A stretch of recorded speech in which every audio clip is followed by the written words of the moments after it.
კავშირია წლებიანი მუშაობს განვითარების თავისებურების მქონე მოზარდებთან და ახალგაზრდებთან.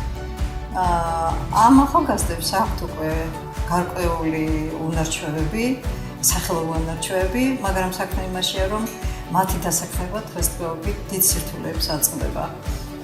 სწორედ ამიტომ გადავწყვიტეთ, რომ არ ვიმოქმედებინა სოციალური საწარმო და ამ იდეის ხელშესხმაში დაგვეხმარა საქართველოს ბანკის ფონდის სიცოცხლის ხე. ჩვენ გავიმარჯვეთ მის მიერ გამოცხადებულ კონკურსში და დღეისათვის ჩვენს მიერ ამოქმედებული სოციალური საწარმო ორი სიგრძიდან შედგება. ერთი გახლავთ კერამიკული სახელოსნო, ხოლო მეორე მაღაზია, სადაც ხდება ჩვენი ნიჭიერი ბენეფიციარების მიერ ხელნაკეთი ნივთების გაყიდვა.